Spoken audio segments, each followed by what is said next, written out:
সুপ্রিয় ষষ্ঠ শ্রেণীর শিক্ষার্থীরা, আশা করছি তোমরা সবাই ভালো আছো। তোমাদের বার্ষিক পরীক্ষার বিষয় হিন্দু ধর্ম অধ্যায় 2 অর্থাৎ নিত্যকর্ম অভিজ্ঞতা 1 থেকে তোমাদের সংক্ষিপ্ত প্রশ্ন আমি আজকে তোমাদের 10টি সংক্ষিপ্ত প্রশ্ন নিয়ে এসেছি।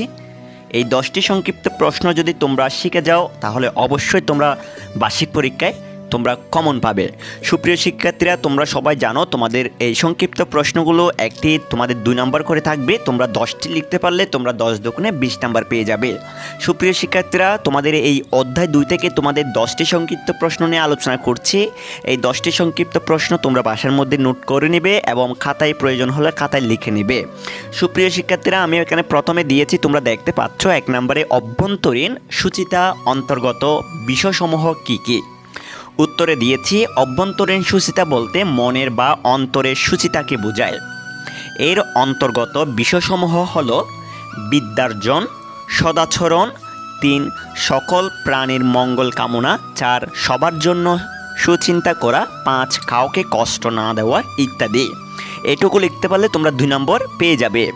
এরপরে 2 নম্বর দিয়েছি নিত্যকর্ম বলতে কি বোঝায়। নিত্যকর্ম বলতে কি বোঝায়। উত্তর প্রতিদিন ধর্মীয় বিধান বা নিয়ম মেনে কিছু কাজ করতে হয়, এসব কাজকে নিত্যকর্ম বলা হয়। এরপরে 3 নম্বর দিয়েছি নিত্যকর্ম কয় প্রকার ও কি কি।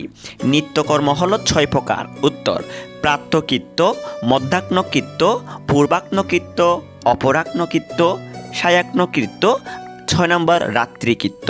সুপ্রিয় শিক্ষার্থীরা, এরপরে 4 নম্বর রেখেছি নিত্যকর্ম চর্চার 2টি উপকারিতা লেখো।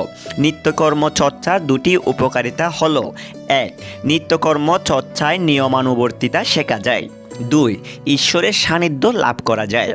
এরপরে দিয়েছি প্রাতঃকৃত্যে কি করতে হয়। উত্তর সূর্য ওঠার কিছু পূর্বে বা আগে ঘুম থেকে উঠে বিছানার উপরে পূর্ব বা উত্তর দিকে মুখ করে বসতে হয়। এরপর ঈশ্বর বা দেবদেবীদের স্মরণ করে মন্ত্র পাঠ করতে হয়। সুপ্রিয় শিক্ষার্থীরা, এরপরে 6 নম্বর এবং 7 নম্বরে দিয়েছি, তোমরা লক্ষ্য করলে দেখতে পারবে। 6 নম্বরে রেখেছি পূর্বাহ্নকৃত্য কি, এ সময়ে কি করতে হয়। প্রাতঃকৃত্যের পরে এবং দুপুরের পূর্ব পর্যন্ত যেসব কাজ করা হয় তাকে পূর্বাহ্নকৃত্য বলে। এই সময় প্রার্থনা, উপাসনা ও পূজা করতে হয়। এটুকু লিখলে তোমরা 2 নম্বর পেয়ে যাবে। এরপরে 7 নম্বর দিয়েছি অপরাহ্নকৃত্য কি, এই সময় কি করতে হয়। দুপুরের পর এবং সায়াহ্নের পূর্ব পর্যন্ত যে কাজ করা হয় তাকে অপরাহ্নকৃত্য বলা হয়। এ সময় বেড়াতে যাওয়া, খেলাধুলা করা বা ব্যায়াম অবশ্যই করা উচিত। এরপরে তোমরা দেখতে পাচ্ছ 8 নম্বরে দিয়েছি সায়াহ্নকৃত্য কি, এই সময়ে কি করতে হয়। সায়াহ্ন মানে সন্ধ্যা।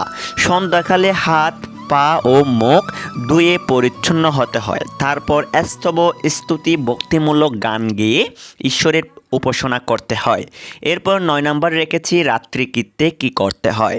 সন্ধ্যার পর থেকে রাতে ঘুমাতে যাওয়ার পূর্ব পর্যন্ত কাজকে রাত্রিকৃত্য বা নৈশকৃত্য বলা হয়।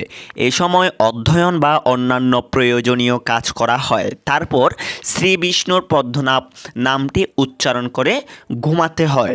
সুপ্রিয় শিক্ষার্থীরা, তোমাদের সর্বশেষ প্রশ্ন 10 নম্বর রেখেছি আমাদের জীবনে নিত্যকর্মের 2টি ইতিবাচক প্রভাব লেখো। তোমরা এখানে দেখতে পাচ্ছ প্রথমে লিখেছি আমাদের জীবনের নিত্যকর্মের 2টি ইতিবাচক প্রভাব হলো 1 নিত্যকর্ম আমাদের নিয়ম মেনে চলার অভ্যাস তৈরি করে দেয়, 2 আমাদের জীবনকে সুন্দর ও সজীব করে। সুপ্রিয় শিক্ষার্থীরা, তোমরা ইতিমধ্যে দেখতে পাচ্ছ আমি তোমাদের সংক্ষিপ্ত প্রশ্নের উত্তর 10টি নিয়ে আলোচনা করেছি। এই 2য় অধ্যায় নিত্যকর্ম থেকে এই 10টি সংক্ষিপ্ত প্রশ্ন যদি তোমরা শিখে যাও তোমাদের অবশ্যই এখান থেকে তোমাদের কমন আসবে। সুপ্রিয় শিক্ষার্থীরা, আমি এর পরের ভিডিওতে তোমাদের রচনামূলক প্রশ্ন কী শিখতে হবে সেগুলো নিয়ে একটি ভিডিও নিয়ে আসছি। আশা করছি তোমরা প্রত্যেকটি ভিডিও দেখবে এবং তোমরা যারা এখনই আমাদের চ্যানেলটি সাবস্ক্রাইব করে রাখুনি আমাদের চ্যানেলটি সাবস্ক্রাইব করে রাখবে। সুপ্রিয় শিক্ষার্থীরা, আজকের ক্লাসটা আমি এখানে শেষ করছি। তোমরা সবাই ভালো থাকবে, সুস্থ থাকবে। সবাইকে টাটা।